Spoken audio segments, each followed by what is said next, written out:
Bismillahirrahmanirrahim. Assalamualaikum warahmatullahi wabarakatuh.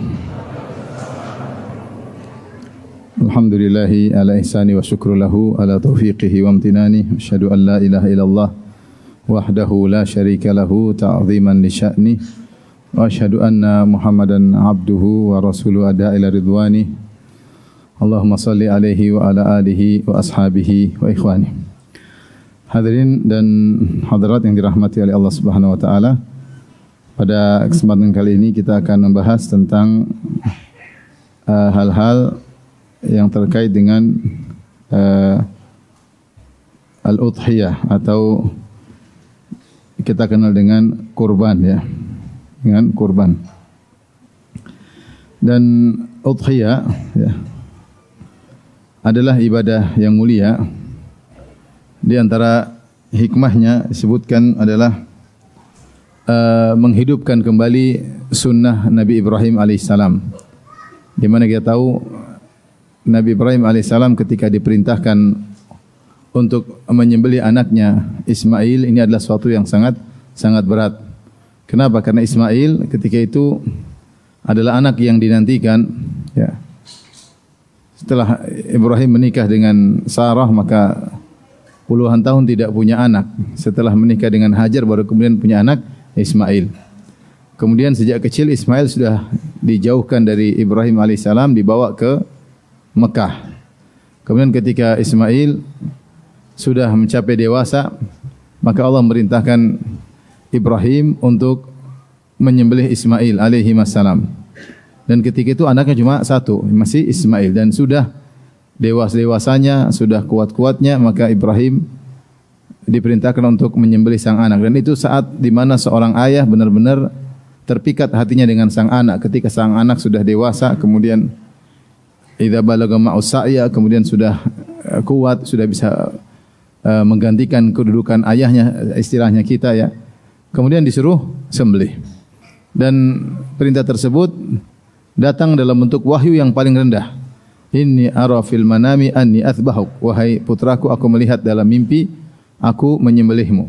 Dan Ibrahim alaihissalam hanya mimpi sekali, tidak perlu mimpi berulang-ulang. Begitu mimpi sekali dia menyembelih anaknya, maka dia tahu ini perintah dari Allah Subhanahu wa taala. Padahal itu adalah wahyu yang terendah. Wahyu terendah adalah mimpi. Kemudian setelahnya terkait dengan malaikat datang menjelma menyampaikan, atau malaikat meniup dalam hati, atau Allah berbicara mi wara'il hijab, yaitu langsung bertemu dengan Allah Subhanahu wa ta'ala, atau Allah memberi ilham. Ini wahyu terendah adalah mimpi. Namun Ibrahim alaihissalam meskipun itu model wahyu terendah, dia tidak tawar-menawar, tidak menunggu mimpi kedua kali, dan dia tidak mengatakan ya Allah tidak ada keperintah yang lain. Maka langsung dia berjalan menuju anaknya, siap untuk menyembelih sang anak.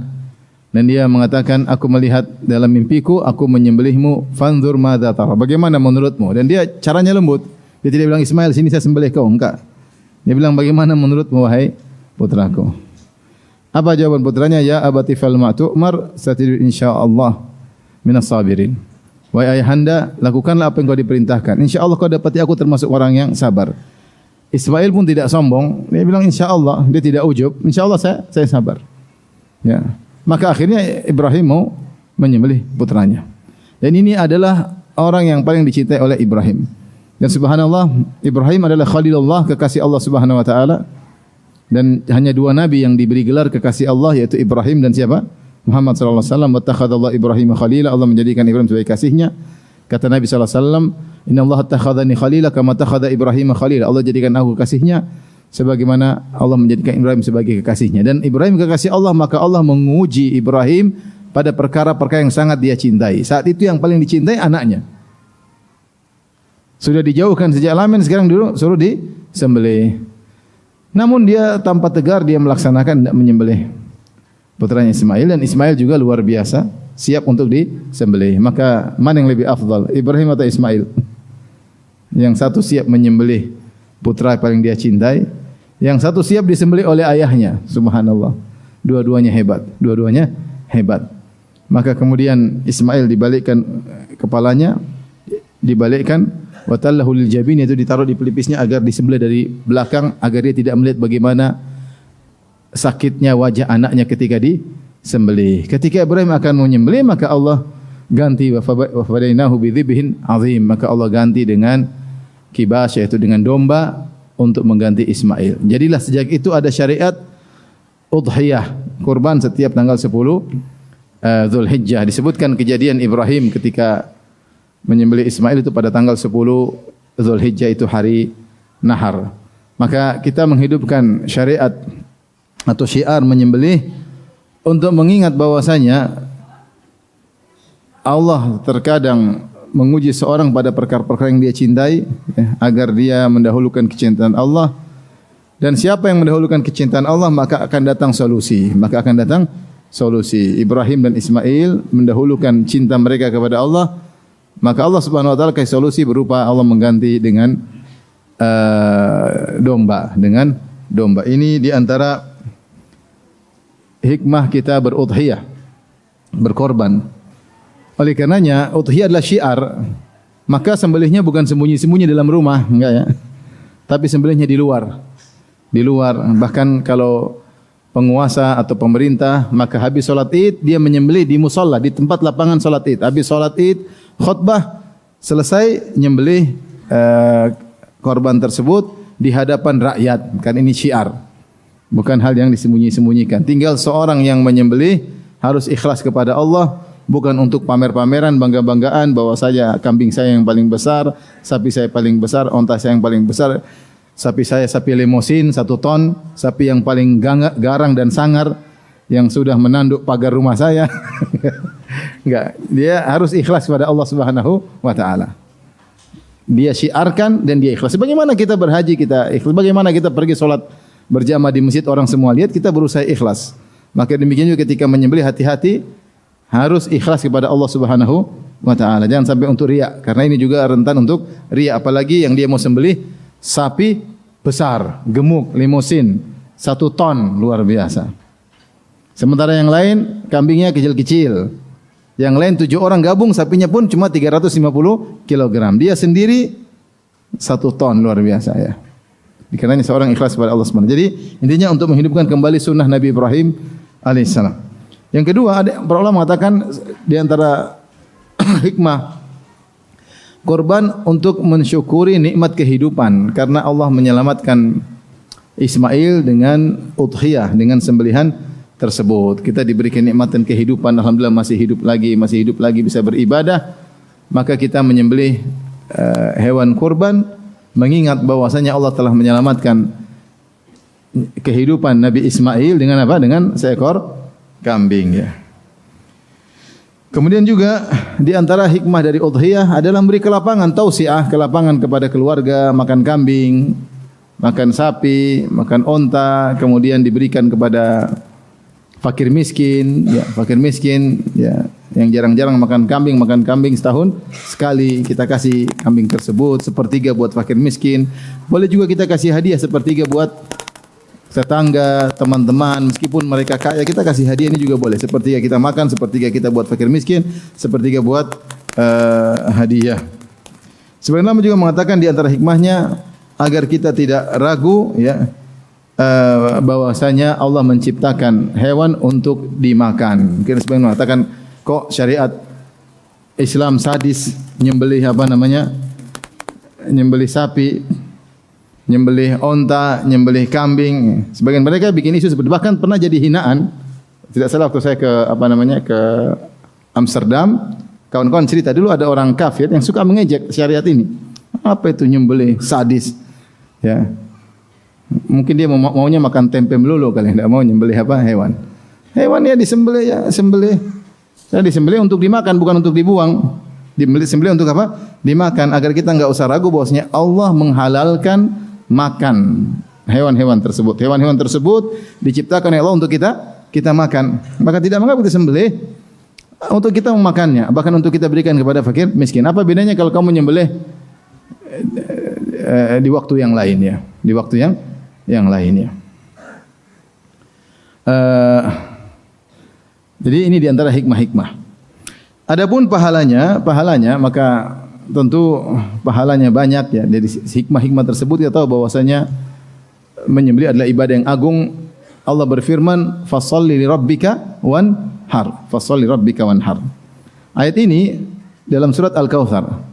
Inna a'tainakal kautsar. Kata Allah Subhanahu wa taala, sungguh kami telah memberikan kepada engkau Al-Kautsar. Al-Kautsar adalah sungai di surga yang Allah khususkan buat Nabi Muhammad sallallahu alaihi wasallam, yang maknanya dari kasrah merupakan kebaikan yang sangat banyak.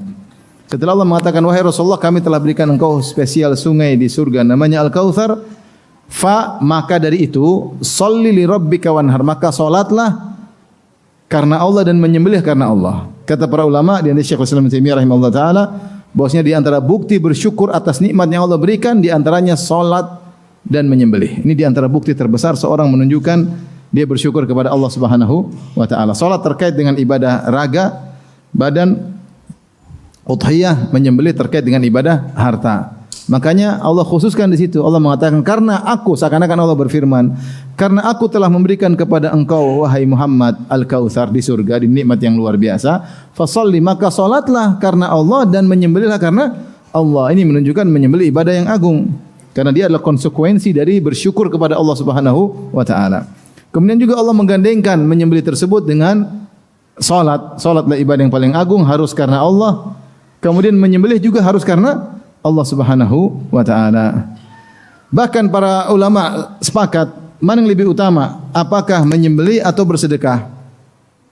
Misalnya kambing harganya 4 juta, terus kita punya uang 4 juta. Pada tanggal 10 Zulhijjah, mana yang kita dahulukan? 4 juta kita sedekahkan fakir miskin atau beli kambing untuk menyembelih? Para ulama mengatakan yang paling afdal beli kambing untuk apa? Disembelih. Ketika tanggal-tanggal tersebut. Ketika tanggal-tanggal penyembelihan, tanggal 10, tanggal 11, tanggal 12, tanggal 13 Zulhijjah. Lebih afdal kau beli kambing, kau sembelih. Kenapa? Karena Rasulullah SAW mempraktikkan tersebut. Di zaman Nabi juga ada orang miskin, tapi Rasulullah SAW sengaja untuk menyembelih kambing. Dan demikian juga dipraktikkan oleh para khulafaur rasyidin. Mereka setelah wafatnya Nabi, mereka sengaja untuk membeli hewan di hari-hari tersebut untuk disembelih. Adapun selain tanggal 10, 11, 12, 13 Zulhijjah, ya sedekah, tergantung mana yang butuh. Tapi ketika hari-hari tersebut yang lebih afdal adalah menyembelih daripada menggunakan uang tersebut untuk apa? Sedekah. Karena di balik menyembelih hewan kurban ada ibadah yang agung, yaitu ibadah iraqatud dam. Ibadah menyembelih, mengalirkan darah. Terlebih lagi masalah menyembelih ini, kurban ini adalah syiar bukan cuma umat Islam, juga syiar-syiar ahlu syirik. Para dukun sering mempersyaratkan untuk apa? Menyembelih ayam. Ya. Saya pernah lihat sendiri. Ada orang beli tanah, kemudian dukunnya bilang ini tanah ada penjaganya. Supaya penjaganya tidak ganggu kamu sembelih ayam hitam 3 ekor. Maka selesai ayamnya disembelih, kemudian darahnya dituangkan di tanah tersebut. Ya. Dituangkan di tanah tersebut, kemudian dibangunlah rumah di situ, kemudian akhirnya cerai suami istri. Beneran ini kisah nyata. Subhanallah.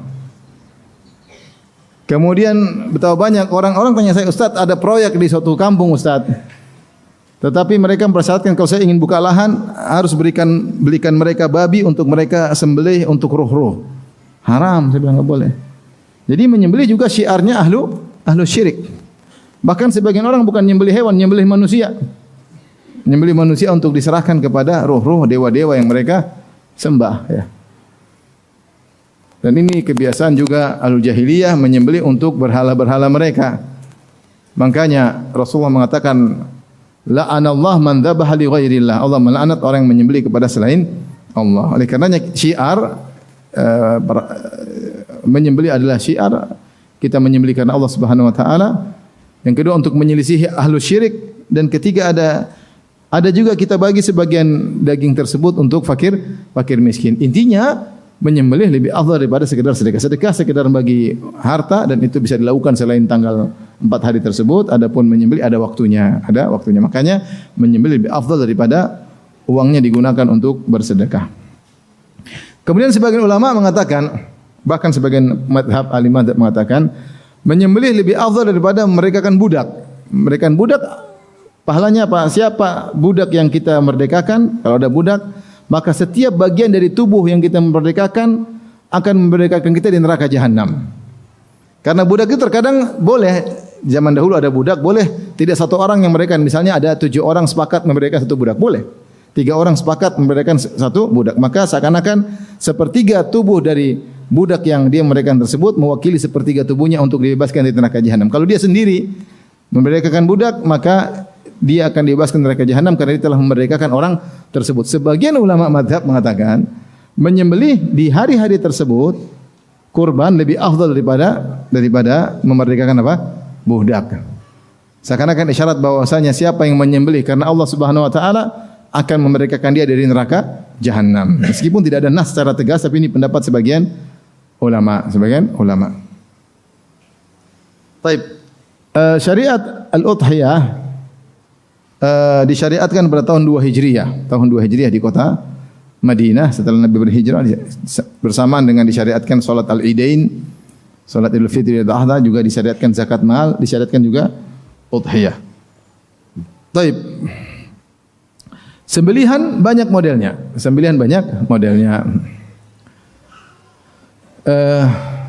Pertama sembelihan syirik. Sembelih unta, sembelih ayam, sembelih kodok, ada yang sembelih monyet. Sampai saya cerita ada orang mau naik pangkat, dia pergi ke dukun cari darah monyet. Subhanallah. Mau naik pangkat cari monyet. Syarat, dukun kasih syarat, setannya mau. Ya udah, setannya suka darah monyet, dikasih darah apa? Monyet supaya naik pangkat. Ini dilakukan oleh sebagian orang. Ini semua kesyirikan, menyembelih karena selain Allah. Syirik, dosa besar, mengeluarkan seorang dari Islam. Ya, mengeluarkan seorang dari Islam. Syirik untuk penguat sihirnya, syirik untuk menyembelih untuk menguatkan sihirnya, menyembelih untuk diserahkan kepada penjaga pantai lah, penjaga sawah lah, dewi sawah lah, dewa pantai lah. Ini semua syirik. Ini semua apa? Syirik. Ya. Kadang-kadang diganti nama-namanya, hati-hati ya.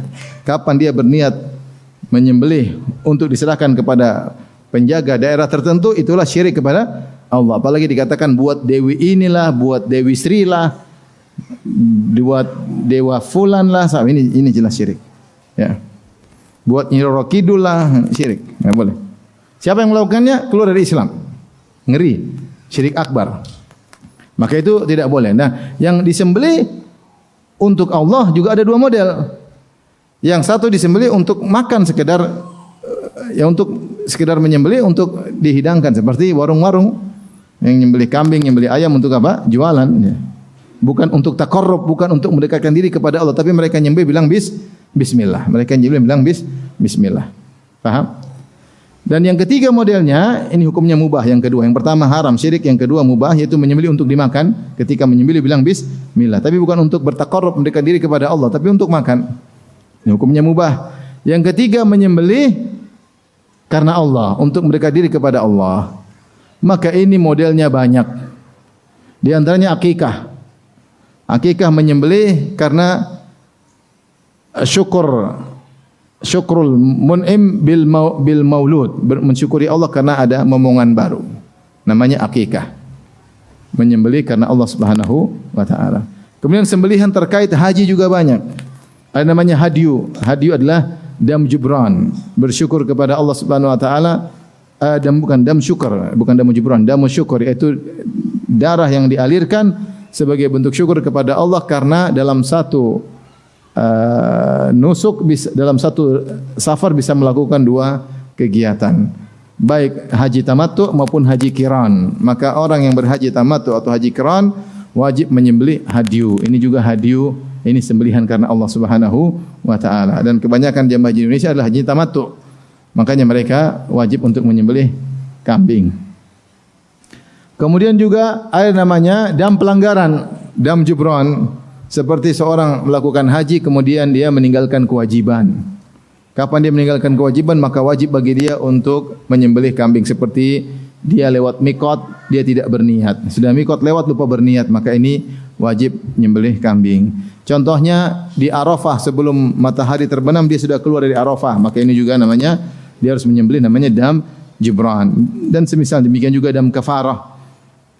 Misalnya dia harus pakai karena sakit, maka dia harus pakai celana padahal dalam kondisi ihram, maka dia boleh milih, di antaranya boleh milih untuk menyembelih. Taib. Dan ada di antaranya udhiyah yang sedang kita bahas, udhiyah. Nah, udhiyah sembelihan, maka Ada sembelihan yang disepakati oleh para ulama hukumnya wajib. Hukumnya wajib jika dia bernazar saya akan berkorban tahun ini. Maka ketika itu kurban hukumnya apa?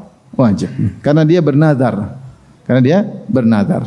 Tetapi seandainya tidak bernazar dan dia punya kelapangan, apakah wajib bagi dia untuk berkorban? Maka khilaf di kalangan para ulama. Sebenarnya mengatakan kurban hukumnya wajib, ya. Karena Rasulullah pernah mengatakan siapa yang mendapati kelapangan kemudian tidak menyembelih fala yaqrabanna masjidana, maka jangan sekali-sekali dekat ke masjid kami. Karena sudah punya duit dikasih kelapangan tidak mau korban, jangan dekat masjid kami. Kata sebagian ulama ini hukumnya menunjukkan wajib berkorban. Namun mayoritas ulama berpendapat bahwasanya kurban atau udhiyah tidak wajib. Kenapa? Karena Rasulullah dalam hadis mengatakan idza ra'aitum hilal dzulhijjah, jika kalian melihat hilalnya Dzulhijjah, fa arada ahadukum an yudhi, kemudian salah seorang dari kalian mau menyembelih, mau berkorban, maka hendaknya dia tahan kukunya dan tahan rambutnya. Di sini Nabi mengatakan dan dia hendak, menunjukkan bahwasanya tidak wajib, ya, yaitu yang ingin kurban silakan, yang tidak juga tidak mengapa. Tetapi mereka mengatakan hukumnya sunnah muakkadah, yaitu sunnah yang sangat ditekankan. Sunnah yang sangat ditekankan. Bukan sunnah biasa, sunnah yang sangat ditekankan. Sebagian ulama mengatakan wajib, tapi jumhur mengatakan sunnah yang sangat ditekankan. Apa yang memalingkan? Karena zahir hadis-hadis seakan-akan wajib. Tapi apa yang memalingkan dari wajib menjadi sunnah? Ternyata Abu Bakar dan Umar pernah sengaja tidak berkorban. Dalam setahun mereka pernah sengaja tidak berkorban. Supaya orang tidak menganggap apa wajib. Kalau wajib berat bagi kaum muslimin. Setiap orang setiap punya uang harus korban berat. Maka pernah mereka sesekali tidak berkorban supaya tidak dianggap apa? Wajib. Ya. Tidak dianggap wajib. Wallahu a'lam bishawab. Jadi bahwasanya yang benar bahwasanya kurban hukumnya adalah sunnah muakkadah dan tidak wajib. Istilah kurban sebenarnya ini tersebar di tanah air. Sebenarnya kurban itu lebih umum. Kurban itu sesuatu yang diserahkan kepada Allah. Sesuatu yang diserahkan kepada Allah Subhanahu wa taala dan tidak harus berupa sembelihan. Seperti dalam ayat Allah berfirman, "Watlu 'alaihim naba'a bani Adam bil haqqi idz qarraba qurbanan fatuqabbala min ahadihima wa lam yutaqabbal min al-akhar." Bacakanlah kepada mereka tentang kisah dua anak Adam, yaitu Qabil dan Habil. Idz qarraba qurbanan, ketika Qabil dan Habil memberikan kurban kepada Allah. Disebutkan kalau kita baca tafsir ada yang berkorban dengan sembelihan, ada yang berkorban dengan tumbuhan. Yaitu memberikan sesuatu untuk Allah Subhanahu wa taala. Jadi korban tidak harus apa? Sembelihan. Korban lebih umum. Dan korban itu tidak harus tanggal 10 Dzulhijjah. Nah, kalau udhiyah itu sembelihan dan khusus pada tanggal 10 Dzulhijjah, 11 Dzulhijjah, 12 Dzulhijjah, 13 Dzulhijjah. Tapi sudah jadi istilah kita bilang apa? Kurban. Jadi saya sekarang tidak bilang udhiyah lagi ya, tapi saya bilang apa? Kurban jadi bahasa Indonesia. Udhiyah sebenarnya bahasa Arabnya apa? Udhiyah. Tapi orang Indonesia menerjemahkan dengan apa? Korban. Padahal korban itu istilah tersendiri. Tapi intinya pendapat yang dipilih oleh para ulama bahwasanya mayoritas ulama bahwasanya kurban hukumnya sunnah muakkadah, itu sunnah yang sangat ditekankan meskipun tidak sampai derajat wajib. Taib. Orang yang haji apakah boleh berkorban? Orang yang haji, yaitu dia sudah berangkat ke Mekah dan Madinah. Kemudian tugas dia kebanyakan adalah kalau haji tamattu atau haji qiran, maka wajib bagi dia untuk menyembelih hadiu. Apakah dia juga disyariatkan untuk berkorban? Maka khilaf di kalangan para ulama. Sebagian ulama mengatakan tidak wajib secara mutlak. Tugas dia hanya hewan hadiu di Mekah sana. Dia sembelih di tanah haram, namanya hadiu. Apakah dia haji tamattu atau haji qiran? Sebenarnya mengatakan boleh dia untuk berkorban, ya. Sunnah dia meskipun dia hewan hadiu, kalau dia punya kelapangan ingin berkorban, korban juga tidak ada masalah. Ada hadiu, ada korban. Sebagaimana dicontohkan oleh salah seorang sahabat kalau tidak salah Ibnu Umar, dia ingin berhaji, maka dia letakkan uang di keluarganya, dia bilang ini untuk hewan kurban. Jadi dia berhaji, kemudian dia juga sisihkan untuk hewan kurban, dan itu Allah alam pendapat yang kuat karena tidak ada larangan bagi seorang yang berhaji meskipun dia wajib untuk membayar hewan hadyu, tapi dia juga disunnahkan kalau mau untuk juga berkorban. Tidak jadi masalah, tapi tidak wajib. Tidak wajib. Tidak wajib. Kenapa? Karena saya pernah ketemu, kasihan ibu-ibu hajian. Ketika dia haji dikasih uang kalau nggak salah uang jajan oleh zaman dulu 1.500 real. Terus dia bilang, aduh dek, uang saya sudah habis. Kenapa habis bu? Untuk beli kambing 3. Lah kenapa kambing 3? Kan cuma 1 saja. Kata dia, ustadznya bilang harus beli kambing 3. Kambing apa aja? Pertama kambing hadyu, kambing haji katanya. Ini benar. Yang kedua katanya kambing korban juga harus apa? Beli. Yang ketiga namanya kambing pelanggaran. Ibu melanggar, katanya tidak melanggar tapi pasti melanggar. Ini rupanya ustadznya penjual kambing ya. Orang haji wajib kambing 1 aja yang wajib. Kalau dia mau tambah pun kambing apa? Kambing korban kalau mau. Kalau enggak juga apa-apa. Jangan mewajibkan orang dengan tinggal. Akhirnya uang belanja dia 1.500 real habis. Tinggal berapa real? Karena kambing mungkin 100 real ketika itu. Habis. 300 real cuma bisa buat beli permen ya. Kurang ajar nih orang-orang ini, kadang-kadang kurang ajar sama jemaah haji. Celaka mereka orang-orang yang mengerjain tamu-tamu Allah. Ya, sudah buka travel cari untung dari tamu-tamu Allah, dibohongin lagi. Luar biasa mereka itu. Gimana dosanya? Dulu orang-orang musyrikin Arab, mereka berbangga-bangga bisa memberi pelayanan kepada jemaah haji. Ini malah menipu jemaah haji. Suruh beli kambing 3, itu kambingnya pun tidak ada kadang-kadang. Saya ditanya sama orang, Ustaz, saya kemarin sudah nyembelih. Loh, kita belum tanggal 10. Iya, saya sudah nyembelih hewan dia. Tapi saya ragu, Ustaz. Kenapa ragu? Kambingnya kecil sekali, Ustaz. Kecil sekali. Sah atau tidak? Saya bilang sama dia, itu kambing apa kucing? Kambing, Ustaz. Kambing atau kucing? Kayaknya kucing, Ustaz. Saking kecilnya. Maka jemaah haji dibohongin, kasihan. Tamu-tamu Allah datang dari jauh, sudah nunggu puluhan tahun.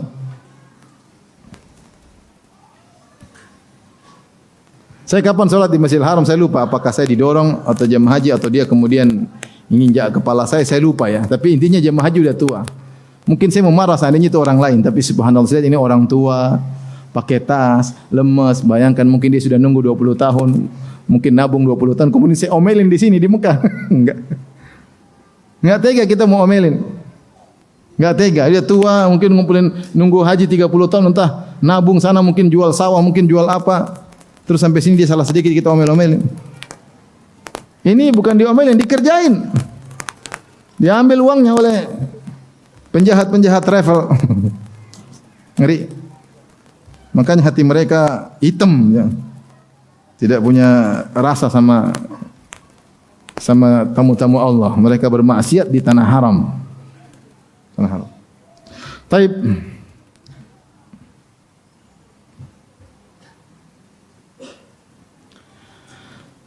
Ikhwan dan akhwat yang rahmatillah subhanahu wa ta'ala.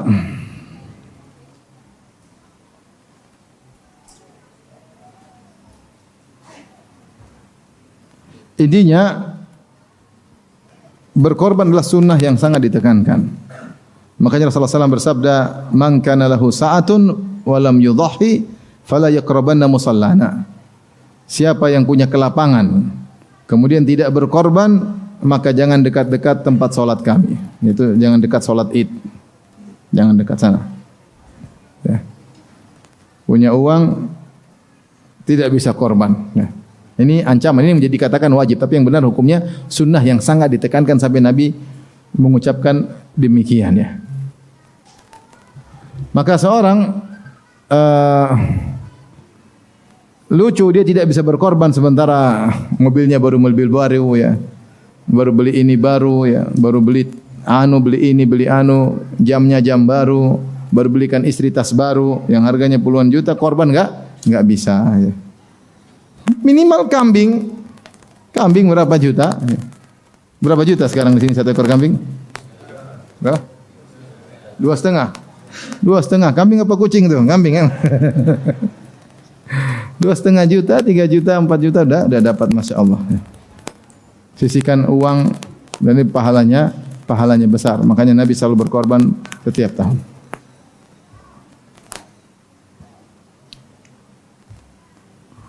Taib. Al-udhiyah tadi ada dua. Ada korban yang nazar. Kalau nazar maka semuanya tidak boleh dimakan sama sekali. Harus diberikan kepada fuqara. Kalau yang sunnah, yang bukan nazar, maka tadi boleh kita bagi tiga. Boleh sebagian kita makan. Boleh sebagian sepertiganya kita berikan kepada fakir miskin. Boleh sepertiganya kita kasih hadiah. Sebagian ulama berkata, bahkan lebih afdal kau berikan semua kepada fakir miskin. Sebagian ulama berkata. Namun tetap kau makan sedikit untuk mencari keberkahan. Karena Nabi SAW ketika menyembelih 100 ekor ontanya, maka beliau mengambil potongan-potongan daging 100 ekor onta, kemudian beliau masak, kemudian beliau makan dari potongan daging tersebut. Karena ini hasil sembelihan beliau.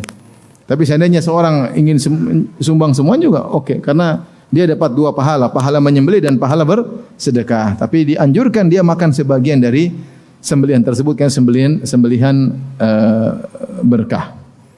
Bahkan sebagian syekh cerita, saya tidak punya pengalaman, tapi cerita sama saya, kata dia, seandainya kau beli kambing, misalnya masih tidak terlalu besar, terus kau pelihara berbulan-bulan, Masya Allah, kau kasih makan, sampai dia gemuk, terus kau sembelih, itu rasanya beda. Rasanya beda. Kau pelihara, kau jaga, kemudian kau rawat, untuk kau serahkan kepada Allah. Begitu kau sembelih sendiri, rasanya beda. Seakan-akan ibadah, inilah pengorbanan saya selama berbulan-bulan ngurusi kambing ini, saya kasih makan, saya perhatian, kemudian saya sembelih sendiri. Ini ibadah itu benar-benar terasa. Makanya para ulama mengatakan sunnahnya seorang menyembelih sendiri, kecuali dia tidak mampu untuk menyembelih. Ternyata dia baru latihan, maka jangan macam-macam. Latihan kambing dulu, jangan latihan sapi ya. Kalau dia tidak mampu untuk menyembelih, maka dia hadir menyaksikan penyembelihan tersebut ya. Sebagian kawan ketika dia tidak menyembelih, saya video call. Ini sapi bapak, video call. Dia lihat bagaimana disembelih, sehingga dia menyaksikan bagaimana ibadah tersebut berlangsung, mengalirkan darah hewan tersebut untuk Allah Subhanahu wa taala. Baik. Sekarang syarat udhiyah. Apa syarat udhiyah? Syarat-syarat agar udhiyah kurban tersebut sah. Ada 3 syarat. Pertama, syarat terkait dengan hewan itu sendiri. Syarat terkait dengan hewan kurbannya. Yang kedua, syarat terkait dengan sang penyembelih. Dan ketiga, syarat terkait dengan waktu penyembelih. 3 syarat. Syarat terkait dengan hewan tersebut. Yang kedua, syarat terkait dengan penyembelih. Yang ketiga, syarat terkait dengan waktu penyembelihan.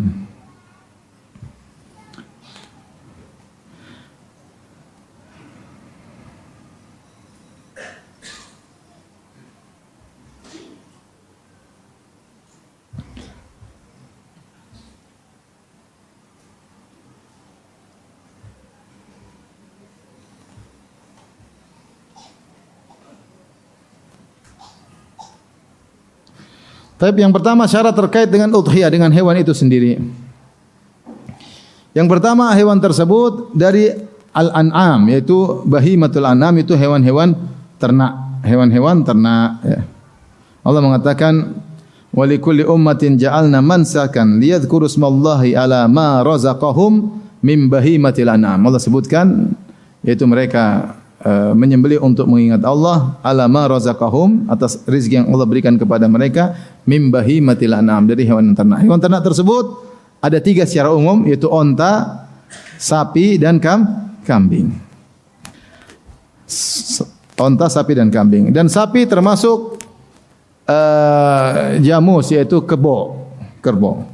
Adapun sapi liar, mungkin banteng maksudnya, sapi liar, maka tidak boleh. Yang boleh apa? Kerbau ya. Banteng liar atau tidak? Liar enggak? Liar. Kalau kebo kan enggak, sering nongkrong di sawah. Enggak liar. Jadi sapi boleh, kebo juga boleh. Kemudian kambing dengan berbagai macam modelnya boleh. Maiz, kambing Jawa, atau dha'an, domba. Kambing atau domba juga boleh. Ini semua boleh disembelih. Dan tidak mengapa betina atau jantan. Sebagaimana akikah tidak mengapa betina ataupun jantan, karena tersebar di sebagian orang kalau akikah harus hewan jantan. Padahal enggak, betina boleh, jantan boleh. Demikian juga masalah kurban, boleh betina, boleh apa? Jantan. Jangan yang bencong.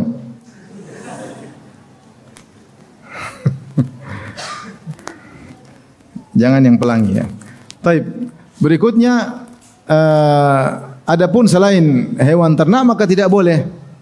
Seperti ada yang mengatakan kuda lebih mahal daripada sapi. Saya ingin menyembelih kuda untuk Allah. Tidak boleh.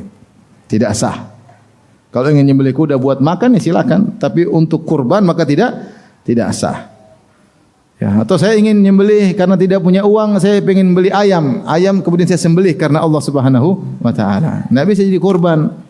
Kalau kau potong untuk bagi-bagi oke, tapi untuk hewan kurban tidak boleh. Yang boleh hanya hewan-hewan ternak sebagaimana yang tadi telah kita sebutkan, onta, sapi dan kerbau, kemudian kambing yaitu kambing Jawa, maiz dan domba. Kemudian apalagi burung-burung tidak boleh. Ini semua tidak boleh. Kemudian terkait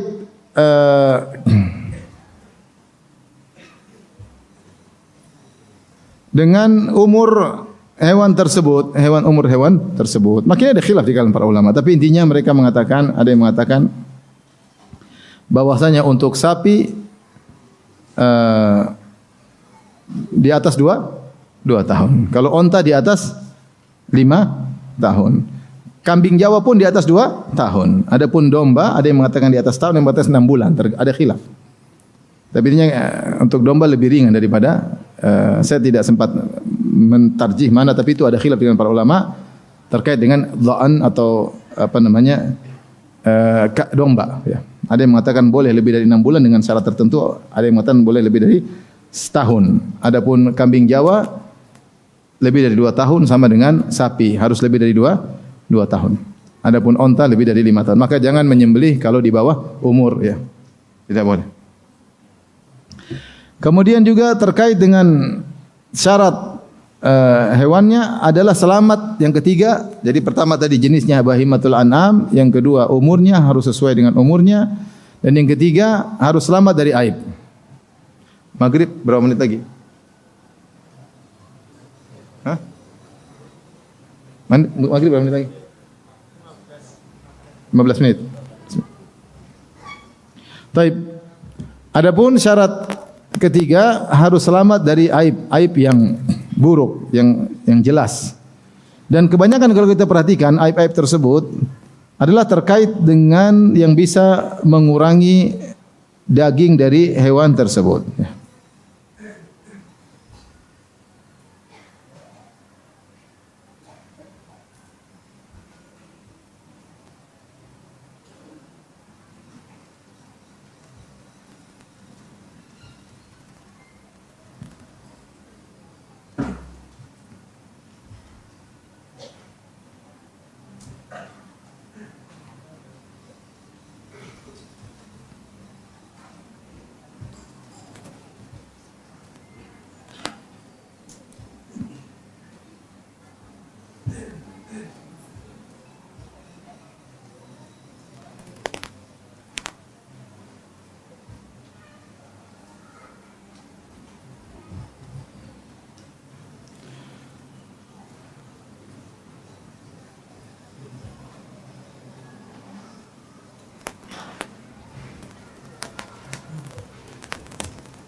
Sudah mau maghrib ya?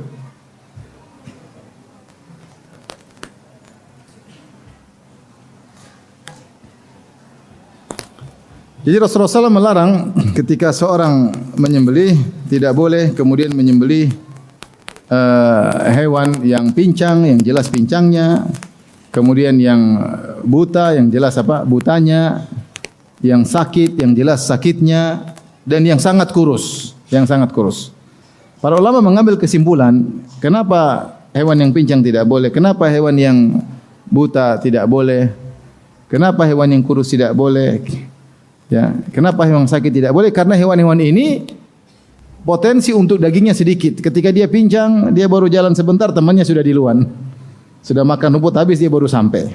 Makanya dia kurus. Kalau dia sakit pun demikian, dia mau bergerak menuju tempat makan susah, akhirnya dia kurus. Apalagi kelihatan sekali sakitnya. Kemudian yang sudah memang dari sananya kurus. Kurus sekali. Ini juga tidak pantas untuk jadi sembelihan untuk dikorbankan kepada Allah Subhanahu wa taala. Tidak boleh, ya. Tadi yang pincang, kemudian yang sakit, yang buta dan yang sangat kurus. Ini yang datang nas dari Nabi SAW tidak boleh 4 perkara ini. Itu buta, awal itu buta sebelah atau buta apalagi buta. Kemudian bayyin arajua yaitu benar-benar pincang sekali. Kemudian yang kurus ya. Kemudian yang tadi yang sakit. Nah, selain 4 ini maka ada khilaf di kalangan para ulama ya. Selain 4 ini maka ada khilaf di kalangan para ulama.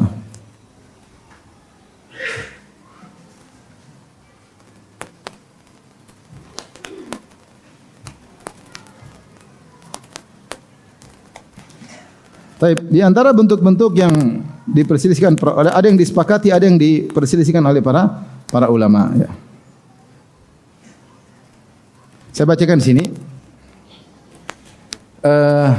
Yang tidak diperbolehkan buta, tidak boleh. Kemudian tadi pincang, buta, dua mata tidak kelihatan, ini tidak boleh.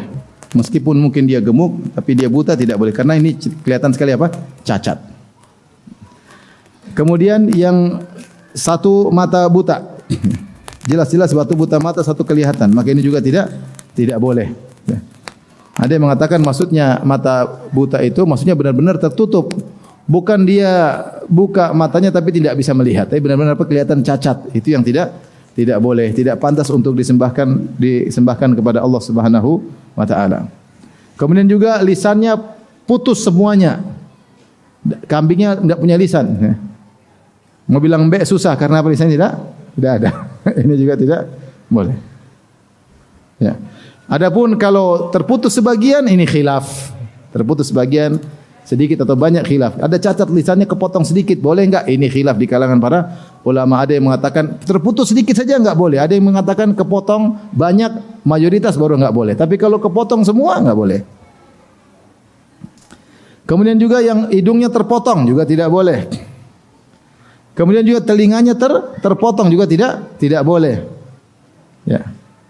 Demikian juga yang sejak lahir telinganya tidak ada, ini juga tidak boleh. Bagaimana kalau ternyata potongannya sedikit? Nah, ini khilaf. Potongan sedikit ya, khilaf di kalangan para ulama. Kambingnya gemuk tapi telinganya hilang sedikit. Nah, ini khilaf. Yang pincang pun demikian. Kalau pincangnya sangat jelas maka tidak boleh sebagaimana dijelaskan oleh Nabi sallallahu alaihi wasallam. Kemudian terpotong kaki dan tangannya juga tidak boleh. Ya. Meskipun sejak lahir sudah cacat tidak boleh. Ini cacat karena terpotong karena terluka atau sejak lahir maka tidak boleh. Atau yang susunya terpotong, payudaranya terpotong ya. Atau kering, ini kelihatan sekali cacat kalau kambing tersebut betina. Nah, ini tidak boleh karena kelihatan cacat. Atau kemudian pantatnya terpotong, pantatnya tepos, maka ini ada khilaf. Ada yang mengatakan tidak boleh, ada yang mengatakan tidak mengapa pantatnya tepos, yang penting perutnya besar, dagingnya banyak. Ada khilaf. Karena ini tidak ada dalilnya. Yang dalil cuma 4 tadi bilang. Dalil cuma 4 apa? Buta, pincang, terus sakit sama kurus. Yang lainnya khilaf. Kalau buta satu tidak boleh, apalagi buta 2 mata jelas tidak boleh. Tapi kalau pantatnya kepotong maka khilaf. Contoh lagi kambing yang dikebiri, testisnya dipotong, maka bagaimana? Khilaf juga. Yang benar boleh karena dalam hadis disebutkan Rasulullah SAW menyembelih kabsyain, amlahain, akranain, maujuain. Rasulullah SAW menyembelih 2 kambing yang dikebiri dan katanya kalau kambing dikebiri badannya jadi apa? Gemuk. Dan itu dituntut dalam korban karena gemuk. Tapi yang memandang ini cacat tidak boleh. Ini masalah khilaf. Yang ekornya terpotong, ini juga. Ada yang mengatakan tidak boleh, ada yang mengatakan boleh. Khilaf di kalangan para ulama.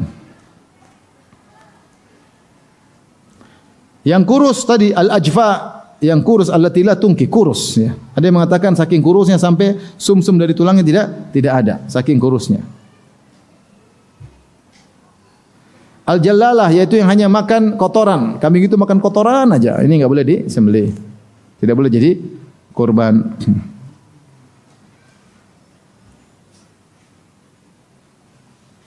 Dan berbagai macam ya model, tapi intinya cari yang sehat ya, cari yang sehat. Sebagian orang musyrik saja kalau mau menyembelih kebo untuk diberikan kepada Nyi Roro Kidul ya, harus cari kebo yang gemuk karena Nyi Roro Kidul tidak mau terima ya. Ini untuk Allah Subhanahu wa taala, cari yang paling murah, yang paling kurus. Kalau bisa dibelah dua.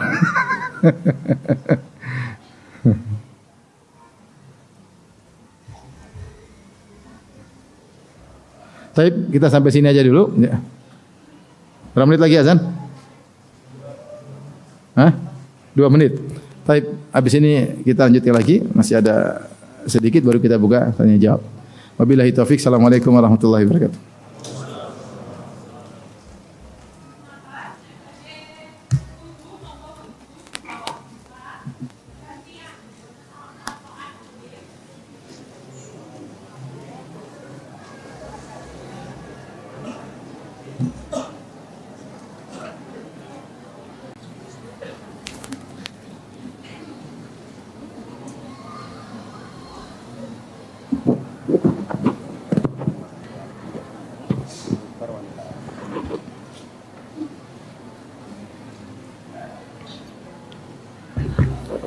Bismillahirrahmanirrahim. Alhamdulillah, salatu wassalamu ala Rasulillah wa ala alihi wa sahbihi wa mawala.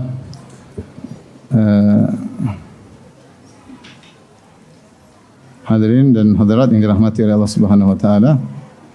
Tadi kita sudah sebutkan di antara syarat-syarat yang terkait dengan hewan tersebut yang akan dijadikan korban. Yang pertama harus binatang ternak, yang kedua di antaranya selamat dari aib-aib.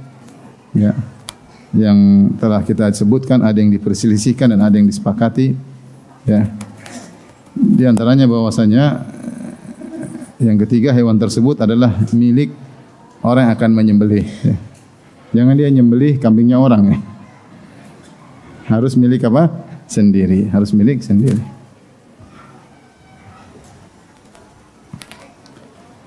Taib.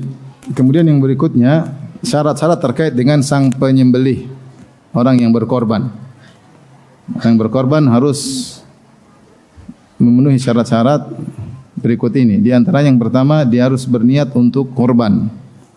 Dia harus berniat untuk berkorban. Tidak boleh dia berniat untuk dagingnya, yaitu untuk disembelih hanya untuk dimakan. Kalau dia berkorban atau dia menyembelih niatnya untuk dagingnya dimakan, maka ini bukan hewan kurban. Maka dia harus berniat, saya menyembelih ini untuk hewan kurban ya.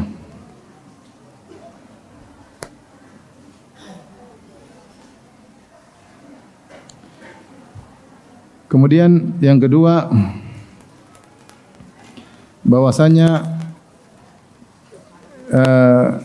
kalau kambing hanya cukup untuk satu orang, hanya untuk cukup satu orang. Adapun sapi atau onta, maka satu ekor sapi bisa buat 7 orang dan satu ekor onta bisa juga untuk 7 orang. 7 orang. Seandainya dia ingin bersyarikat men-share biaya untuk beli hewan sapi atau onta, maka ketujuh-tujuhnya ini maksimal 5 boleh, 4 boleh, 3 boleh. Tapi maksimal berapa? 7. Maksimal 7. Maka ketujuh-tujuhnya harus berniat untuk berkorban.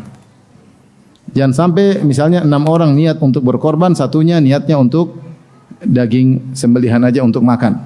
Maka tidak sah. Ketujuh-tujuhnya harus berserikat pada hewan ini, semuanya harus untuk ibadah, untuk kurbah kepada Allah Subhanahu wa taala. Bahkan ada yang mengatakan meskipun berbeda tujuan-tujuan mereka, ada yang satu untuk korban, ada yang satu untuk untuk hadiu misalnya, ini masih boleh karena semuanya adalah takarrub kepada Allah Subhanahu wa taala. Ya. Ada yang seperti satu orang sepertujuh sapi ini niatnya untuk korban, untuk udhiyah. Satu orang yang lain niatnya sepertujuh sapi ini adalah untuk misalnya hadiu. Ya. Yang satu orang lagi untuk hadiu qiran, satunya lagi untuk hadiu tamattu ya. Maka ini tidak mengapa karena semuanya, satunya lagi untuk akikah misalnya. Jadi yang jatuh untuk kurban cuma sepertujuh sapi ini. Tetapi ketujuh orang ini semuanya niatnya untuk bertakarrub kepada Allah Subhanahu wa taala meskipun niat takarrub mereka berbeda-beda. Tapi ini jarang terjadi. Yang terjadi rata-rata 7 orang semuanya niat untuk apa? Kurban, untuk udhiyah. Ini sekedar saya sebutkan aja karena disebut oleh para ulama. Perlu saya ingatkan bahwasanya di sini ada 2 share tasyrik. Pertama, share terkait dengan pembelian hewan tersebut. Yang kedua terkait dengan share pahala. Share pahala. Adapun kalau share terkait dengan men-share yaitu bersyarikat untuk membeli hewan tersebut, maka untuk sapi maksimal berapa orang? 7 orang. Untuk onta maksimal berapa orang? 7 orang. Kambing maksimal berapa orang? Satu orang. Tidak boleh lebih. Tapi kalau untuk share pahala, ya, maka kambing boleh lebih dari 1 orang. Dengan syarat, ya, misalnya saya menyembelih dan ini sunahnya demikian, 1 orang, 1 kepala keluarga menyembelih untuk keluarganya semua. Maka sah, 1 kambing cukup. Tidak harus 1 anak 1 kambing, enggak. 1 kambing sudah cukup untuk 10 untuk semua keluarga. Kalau dia mau tambah boleh aja, tapi 1 kambing cukup. Jadi dia boleh pahalanya. Jadi yang beli dia, hewan tersebut atas nama dia, tapi dia share pahalanya untuk dia dan keluarganya. Ya. Maka para ulama menyebutkan syarat-syaratnya untuk men-share pahala, misalnya orang yang dia kaitkan ikut serta dalam pahala kambing yang dia potong tersebut tinggal bersamanya, tinggal di rumahnya. Yang kedua merupakan kerabatnya. Merupakan kerabatnya, bukan orang lain, merupakan kerabatnya. Jangan sampai tinggal serumah tapi ternyata bukan kerabat, harus kerabatnya. Termasuk juga istrinya, ya. Boleh. Kemudian orang-orang tersebut wajib dia nafkahi. Wajib dia nafkahi seperti kedua orang tuanya mungkin tinggal di rumah, mungkin anak istrinya tinggal di rumah dia nafkahi, atau yang dia nafkahi secara tatawwu bukan wajib, mungkin kakak adiknya juga tinggal di rumah, maka boleh dia 1 kambing untuk 1 keluarga boleh. Berbeda kalau ternyata di rumah tersebut ada anaknya punya kerjaan, punya keluarga sendiri. Nah, ini lain lagi. Berarti anaknya untuk keluarganya, anaknya 1 ekor kambing sendiri. Dia 1 ekor kambing untuk anak-anak yang masih tersisa di rumah yang masih dia ayomi. Adapun anaknya yang mungkin sudah nikah, yang sudah punya anak, yang sudah punya istri, yang kebetulan tinggal di rumah juga, maka dia potong kambing sendiri. Jadi kita potong kambing 1 ekor untuk kita dan keluarga kita, pahalanya di-share. Tetapi atas namanya kita sendiri karena kita yang beli kambing tersebut. Paham? Paham tidak? Jadi beda antara share pembelian hewan tersebut dengan share pahala. Sunahnya 1 keluarga 1 ekor kambing. 1 ekor kambing. Kalau ada yang mau tambah boleh, tapi sunahnya 1 ekor kambing, ya. Kemudian jika dia sudah beli seekor sapi. Dia sudah beli seekor sapi dan dia bilang ini sapi akan saya korbankan sendirian. Saya enggak mau ada yang gabung-gabung. Kemudian 3 hari kemudian dia ada keperluan untuk beli motor. Kamu gabung nggak? Mau gabung nggak sama saya? Ini nggak boleh. Kalau dia sudah beli dan sudah lunas dan itu memang untuk dia 1 sapi itu dia sendiri, maka dia tidak boleh ngajak orang lain lagi.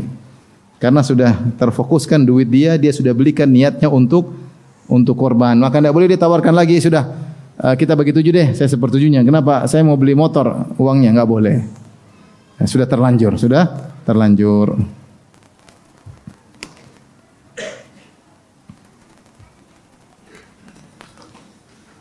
Baik. Berikutnya syarat yang terkait dengan waktu penyembelihan. Ya. Waktu penyembelihan ya, sepakat adalah tanggal 10 Zulhijjah. Cuma kapan startnya? Maka sebenarnya membedakan antara penduduk kota dengan penduduk kampung. Yang penduduk kampung, mereka yang tidak wajib untuk sholat id karena jauh dari kota dan tidak ada sholat id di kampung situ, mungkin dia tinggal jauh-jauh tidak ada sholat id. Zaman dulu mungkin, kalau zaman sekarang saya rata-rata di mana ada sholat Idul Adha. Tapi zaman dulu mereka bedakan yang kampung maka kapan sudah masuk waktu duha dan sudah kira-kira cukup untuk salat 2 rakaat dan khutbah, maka sudah boleh meskipun tidak ada salat di situ. Jadi misalnya waktu syuruk jam berapa? Misalnya jam 6:30. Maka kira-kira salatnya 1/4 jam, kira-kira khutbahnya setengah jam, 1/4 jam. Jadi kira-kira jam 7.15 sudah boleh apa? Nyembelih karena sudah lewat waktu. Adapun yang tinggal di kota, maka hendaknya dia menunggu salat Id diselesaikan. Jangan dia potong sebelum salat Id. Siapa yang menyembelih sebelum salat Id, maka kambingnya syatu lahmin kata Nabi. Sembelihanmu hanyalah sembelihan buat daging, bukan sembelih korban. Hanya seperti buat makan doang, tidak ada pahala korbannya. Kenapa? Karena tidak memenuhi syarat disembelih sebelum waktunya. Dan cukup seandainya di suatu kota seperti misalnya di Madiun ada 5 orang melaksanakan salat Id, maka siapa yang selesai duluan, ya sudah boleh. Misalnya di kompleks kita belum, tapi ternyata kompleks lain sudah selesai duluan, kita sudah boleh. Karena salat Id sudah dikerjakan. Ya, sudah boleh menyembelih hewan tersebut ya.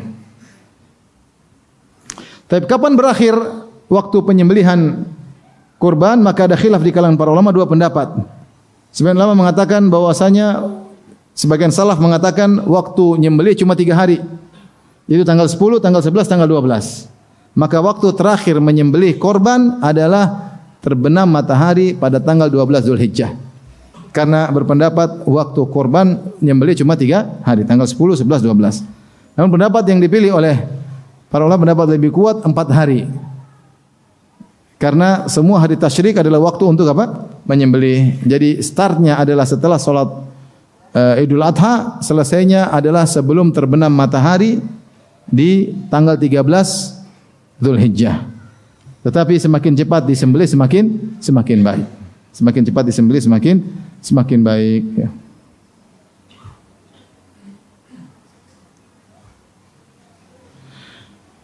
Taib, bagaimana dengan kalau menyembelih di malam hari? Menyembelih di malam hari ya. Semua sepakat di malam Idul Adha tidak boleh menyembelih karena belum startnya, paham? Malam 10 yaitu tanggal 9 di malam harinya tidak boleh menyembelih. Karena start menyembelih di waktu selesai salat Idul Adha. Dan semua sepakat malam ke-14 itu hari 13 maghrib tidak boleh lagi menyembelih. Tapi bagaimana dengan malam 11 dan malam 12?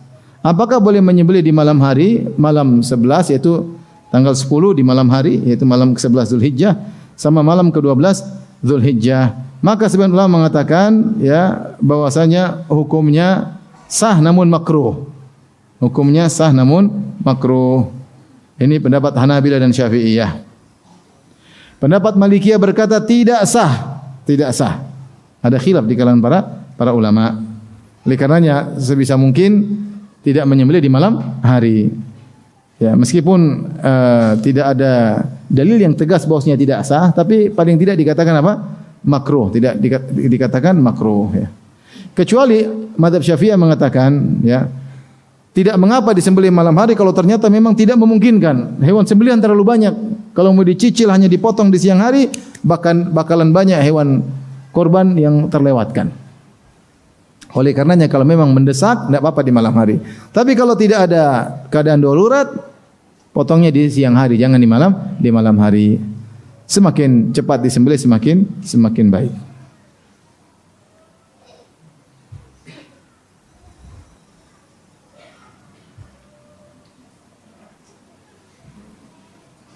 Tapi apa sunnah-sunnah atau hukum-hukum terkait dengan sembelih dan menyembelih? Disebutkan di antaranya seorang yang ingin menyembelih maka hendaknya dia mengikat sembelihannya beberapa hari. Dia persiapkan hewannya, dia rawat dengan baik. Kalau perlu dia taruh di dalam kandang ya, karena dia ingin serahkan kepada Allah Subhanahu wa taala. Bahkan disebut dalam buku-buku fikih yaitu di taklid, yaitu diletakkan gantungan tertentu sebagai tanda bahwasanya dia akan disembelih. Bahkan dipakai tajlil, yaitu ada semacam pakaian khusus diletakkan di atas unta tersebut, kain untuk menunjukkan dia akan disembelih. Ini kebiasaan dulu di zaman Nabi SAW ketika mereka membawa hewan dari Madinah ke Mekah untuk diserahkan disembelih di tanah haram. Sehingga hewan ini orang tahu adalah untuk disembelih, dikasih ikatan-ikatan tertentu. Kemudian hendaknya hewan tersebut dibawa ke arah ke tempat penyembelihan dengan baik, dengan tenang, jangan kasar ya. Karena Allah memerintahkan untuk berbuat ihsan. Innallaha katabal ihsan ala kulli syai'. Allah menyuruh untuk berbuat baik kepada segala sesuatu, termasuk berbuat baik kepada hewan. Kemudian di antaranya hendaknya menajamkan pisaunya ya sebelum menyembelih, tapi jangan diasah di depan hewan ya. Kasihan dia. Ya. Jangan diasah di depan apa? Hewan. Rasulullah mengatakan, "Wa idza dzabhtum fa ahsinu dzibha." Kalau kalian menyembelih, nyembelih dengan cara yang baik. Wal yuhidda ahadukum syafratahu wal yurih dzabihatahu. Maka tajamkanlah pisaunya dan agar memudahkan menyembelih sembelihannya ya. Ini di antara adab yang harus diperhatikan. Kemudian orang yang ingin menyembelih ya, maka dia tidak boleh memotong rambutnya, segala rambut yang ada di badannya ya. Jenggotnya tidak boleh, bulunya tidak boleh, bulu kemaluan tidak boleh, termasuk kukunya tidak boleh. Tapi ini hukumnya tidak wajib, hukumnya apa? Sunnah, hukumnya sunnah. Kenapa sunnahnya demikian? Ada yang mengatakan dua ilah. Ada yang mengatakan sebabnya adalah untuk meniru-niru orang yang ihram. Orang ihram tidak boleh seperti itu, maka dia niru-niru. Ya, dia niru karena jemaah haji ketika tanggal 8 mereka sudah tidak boleh potong rambut, tidak boleh potong kuku dan yang lainnya, siap untuk berihram, kemudian nanti mereka baru boleh setelah tanggal 10. Maka meniru-niru ihram. Ada yang mengatakan enggak, agar ketika disembelih hewan dia dalam kondisi tidak ada yang terkurang dari tubuhnya, rambutnya tidak ada bulunya yang terkurang, sehingga ketika disembelih sudah 10 hari sejak terlihat hilal Zulhijjah, yaitu di akhir bulan Dzulqa'dah di malam hari, yaitu besok tanggal 1 Zulhijjah sudah kelihatan hilalnya sekarang, maka dia sudah menahan diri, tidak boleh potong kuku, tidak boleh potong rambut, tidak boleh cukur bulu kemaluan, sehingga ketika dia menyembelih hewannya dalam kondisi tubuhnya sempurna dengan bulu-bulu dan semuanya itu seakan-akan sempurna memerdekakan dia dari neraka jahanam. Seakan-akan sempurna ketika dengan menyembelih hewan tersebut dia sempurna merdeka dari neraka jahanam. Pendapat sebagian ulama. Taib, apakah keluarga juga ikut menahan potongan? Enggak, keluarga enggak. Kepala keluarga saja. Karena kambing tersebut atas nama siapa? Dia. Kalau yang sapi 7 orang ya 7-7-nya. Paham? 7-7-nya. Nah, misalnya sapi 7 orang. Kemudian setiap orang juga mewakili, dia share pahala untuk keluarganya, boleh atau tidak? Boleh. 7 orang tersebut masing-masing share pahala untuk keluarganya, boleh. Tetapi yang tidak cukur rambut, tidak cukur kuku, potong kuku cuma yang atas nama dia, paham? Keluarganya enggak.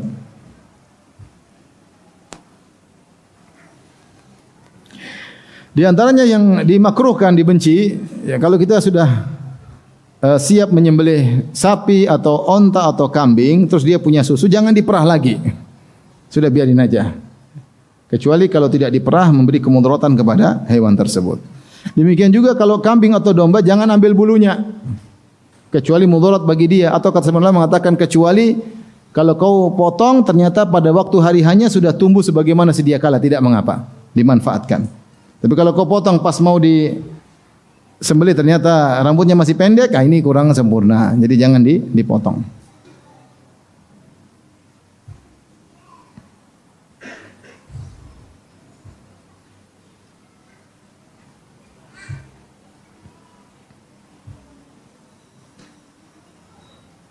Di antaranya juga dibenci atau makruh hewan yang kita mau sembelih ternyata kita tunggangi. Ini onta kita tunggangi lagi. Udah jangan, udah diparkir aja lah hewan-hewan tersebut. Diparkir siap untuk apa? Disembelih ya. Maka jangan ditunggangi, jangan disakiti, disayang-sayangnya untuk disembelih.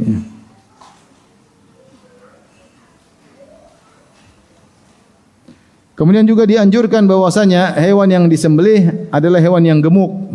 Hewan yang disembelih hewan yang gemuk, dan ini termasuk mengagungkan syiar-syiar Allah Subhanahu wa taala. Kata Allah, "Wa may yu'azzim sya'air Allah fa innaha min taqwal qulub."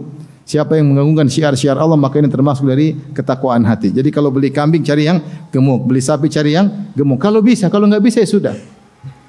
Kalau punya uang beli sapi limosin, Satu apa? 1 ton? Oke. Kalau enggak, yang berapa? 350 kilo, 300 kilo. Yang penting sapi ya. Penting sapi ya.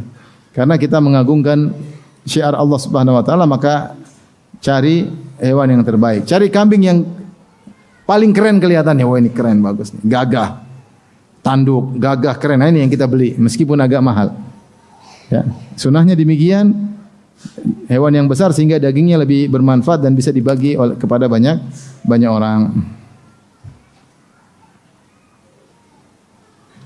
Kemudian di antara sunnah adalah seorang berusaha untuk menyembelih, dia sendiri yang menyembelih. Ya, maka perlu latihan untuk menyembelih. Ya. Saya dengar ada sebagian ikhwan buat pelatihan untuk apa? Menyembelih. Ya. Bagus nyembelih sendiri. Ya. Kalau dia tidak ahli maka jangan nekat nyembelih, karena akan menyiksa apa? Hewan tersebut. Apalagi nyembelih sapi. Kasihan.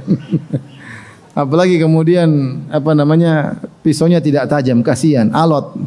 Jangan, kasihan sapinya ya. Ada sapi yang lepas kemudian lari lagi kan kasihan lihat.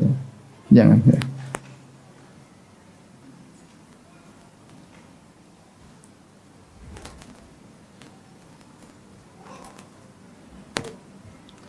Kemudian di antaranya ketika menyembelih berdoa ya. Mengucapkan zikir ya, seperti disebutkan Rasulullah berkata, inni wajjahtu wajhiya lilladzi fatara as-samawati wal arda. Kemudian ala millati Ibrahim hanifa wa ma ana minal musyrikin. Inna salati wa nusuki wa mahya wa mamati lillahi rabbil alamin la syarika lahu wa bidzalika umirtu ana minal muslimin. Lalu Nabi berkata, Allahumma minka walak an Muhammadin wa ummatihi bismillahi wallahu akbar. Kemudian baru disembelih. Itu ini wajah tu wajhiyah. Atau kita yang penting jangan lupa kita bilang Allahumma minka walak. Ya Allah, ini daging darimu dan saya kembalikan kepada engkau. Terus kita bilang bismillahi Allahu akbar. Baru disembelih.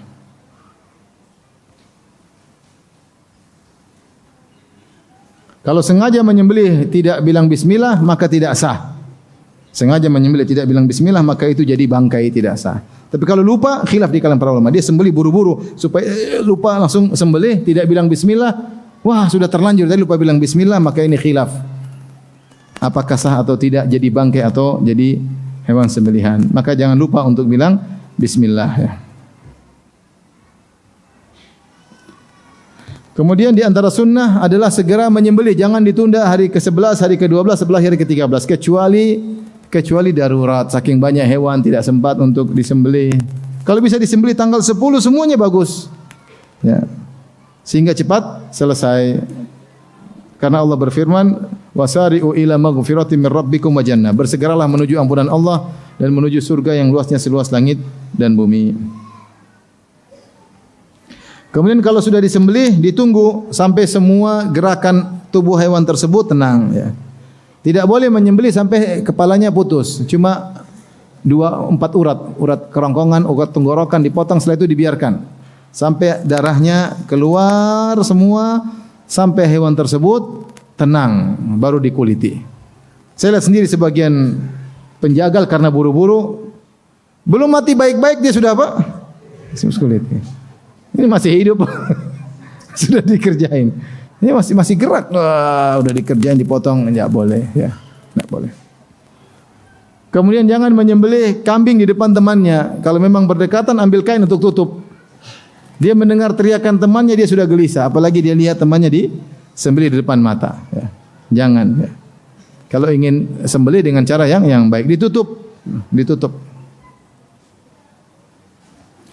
Kemudian jangan lupa kalau disembelih maka kalau kambing atau sapi dijadikan lehernya menghadap apa? Kiblat. Baru kemudian disembelih ya, disembelih. Ahli jagal pada ngerti hal ini ya. Kemudian tadi di antara sunnah ketika menyembelih setelah disembelih kita makan dari daging tersebut ya. Makanya segera dilakukan ya. Ya. Pernah kita mencoba untuk praktek misalnya nyembelih sapi. Lama ternyata. Kerjain lama, sampai jam 11 baru masak. Kelaparan ya. Tapi kalau kambing cepat, saya kuliti itu. Ya, kalau kita punya kambing, punya sapi, apa yang sudah masak duluan kita makan ya. Sunnahnya demikian, kita makan sebagian dari hewan tersebut karena itu hewan yang berkah ya. Kemudian dianjurkan untuk bersedekah dari hewan tersebut. Ya, sebenarnya membagi menjadi tiga, sepertiga untuk disedekahkan, sepertiga untuk dibagikan untuk tamu atau untuk kawan-kawan, dan sepertiga dia makan sendiri. Ya, dia makan sendiri. Ya. Kalau dia berikan semuanya kepada fakir miskin tidak mengapa, itu juga baik. Ya. Tapi sebaiknya dia makan sebagian. Karena dia makan hewan yang berkah yang dia serahkan untuk Allah Subhanahu wa taala.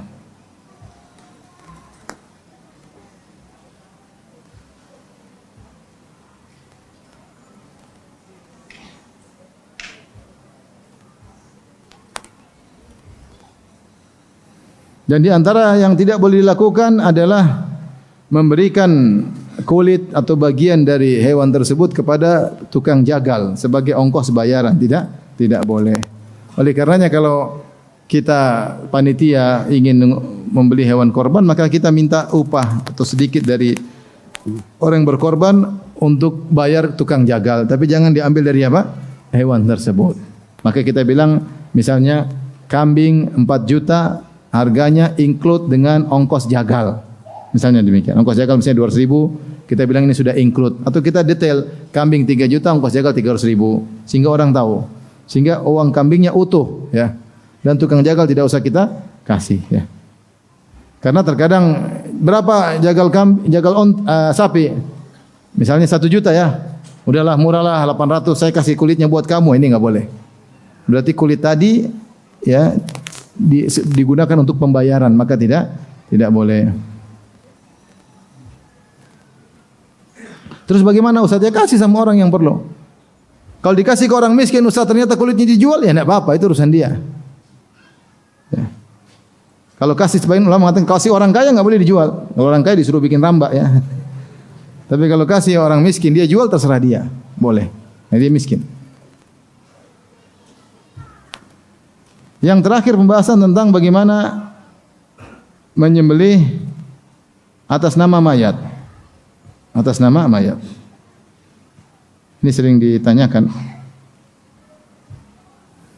Taib. Para ulama sepakat jika sang mayat sebelum meninggal dia berwasiat. Saya berwasiat untuk sebagian harta saya untuk kurban. Ya, atau untuk diwakafkan sebagian hartanya. Kemudian digunakan untuk kurban, maka ini boleh dengan kesepakatan ulama. Karena sebenarnya dia ingin berkorban.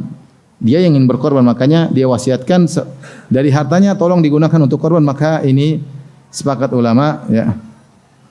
Demikian juga kalau ternyata dia bernazar untuk berkorban, maka juga tidak mengapa jika dia sudah meninggal, maka walinya atau anaknya menyembelih atas nama dia. Tetapi jika dia tidak berwasiat, kemudian ahli warisnya ingin menyembelih atas nama dia sudah meninggal dunia, ya, maka ada khilaf di kalangan para ulama, ya. Seperti banyak yang ditanya, Ustaz, bapak saya sudah meninggal, bolehkah saya korban atas nama dia? Seperti haji atas nama dia, umrah atas nama dia, ya. Bolehkah saya korban sama dia? Maka ada khilaf di kalangan para ulama. Jumhur ulama Hanafiyah, Malikiyah dan Hanabilah mengatakan boleh, tidak jadi masalah. Dan kebanyakan mereka mengkiaskan dengan sedekah. Bukankah ijma ulama boleh bersedekah atas nama mayat? Kita boleh bersedekah atas nama ayah kita sudah meninggal, atas nama ibu kita meninggal, kita kasih fakir miskin. Tidak usah ngomong, dalam hati Allah tahu. Ya Allah, ini saya berikan nasi bungkus buat si miskin ini, pahalanya untuk ayah saya. Ini boleh. Ijma ulama boleh. Atau kita kasih uang sama fakir miskin 100.000, dalam hati kita ini untuk ibu saya. Sepakat ulama itu boleh. Sehingga mereka mengatakan, bukankah sembelihan juga dikiaskan dengan sedekah, oleh karenanya boleh menyembelih atas nama mayat. Dan ini lagi ramai sekarang, seorang menyembelih atas nama bapaknya, atas nama ibunya, dan ini ramai. Ini pendapat mayoritas ulama, mazhab Malikiyah, Hanafiyah dan Hambali. Tetapi mazhab Syafi'i tidak membolehkan. Tidak membolehkan. Mereka hanya boleh mengatakan boleh menyembelih atas nama mayat kalau dia berwasiat sebelum meninggal. Adapun kalau dia tidak berwasiat, tiba-tiba kita punya inisiatif untuk menyembelih atas nama orang tua, maka tidak boleh karena tidak ada dalilnya. Subhanallah. Imam Syafi'i dalam hal ini kencingnya tidak ada dalilnya. Dikiaskan enggak bisa. Kenapa? Karena tidak bisa dikiaskan antara sedekah dengan penyembelihan. Ingat, ibadah utama dari menyembelih bukan sedekah dagingnya, bukan. Tapi apa? Menyembelihnya, yaitu mengalirkan darah dari sembelihan hewan sembelihan tersebut. Dan tidak bisa dikiaskan beda antara ibadah menyembelih dengan ibadah sedekah. Sehingga mazhab Syafi'i mengatakan yang rajih, sebagian Syafi'i mengatakan boleh, tapi yang kuat bahwasanya tidak boleh. Ini khilaf di kalangan para ulama, ya. Taib, ini saja mungkin ikhwan dan akhwat yang rahmati Allah Subhanahu wa taala bisa saya sampaikan tentang sedikit terkait dengan masalah udhiyah, korban, ya. Semoga Allah mudahkan kita semua untuk bisa berkorban setiap tahun. Amin ya rabbal alamin, ya. Kumpulkan uang untuk beli kambing. Kalau ternyata uang lebih banyak, belikan apa? Sapi. Kalau uangnya banyak lagi, belikan sapi 2 ekor. Beli onta tidak ada masalahnya. Taib, mana yang lebih afdal? Satu sapi. Jadi begini, kata ulama, yang afdal seorang korban onta 1 ekor sendiri. Ini yang paling afdal. Afdal yang kedua, yang berkorban 1 sapi sendiri. Baru yang ketiga, 1 kambing sendiri. Jadi 1 orang onta dia sendiri, dia tidak bertuju, dia sendiri. Ini paling afdal. 1 orang sapi sendiri, dia tidak bersyarikat, dia sendiri. Baru 1 kambing. Ada yang mengatakan tidak, kambing lebih utama secara mutlak. Kenapa lebih utama? Karena Nabi Muhammad korbannya dengan apa? Kambing. Ketika Allah menggantikan Nabi Ismail juga gantinya dengan apa? Kambing. Kambing lebih afdal. Dibantah lagi oleh mereka, enggak, kambing itu karena Nabi ingin mencontohkan yang mudah. Agar umatnya tidak sulit-sulit potong, harus sapi aja. Yang mudah kambing ya kambing. Ada khilaf. Ada yang mengatakan, tetapi mereka mengatakan jika 1 orang 1 kambing dengan 7 orang 1 orang 1/7 sapi, maka lebih afdal 1 kambing 1 orang daripada 1 orang 1/7 sapi. Paham? 1 kambing lebih afdal 1 orang daripada 1 orang 1/7 sapi. Enggak apa-apa, yang penting sembelih, mau kambing, mau sapi, mau unta, yang penting apa? Korban. Tapi demikian, Allah taala alam bisawab. Tapi demikian saja. Wabillahi taufiq. Assalamualaikum warahmatullahi wabarakatuh. Subhanakallahumma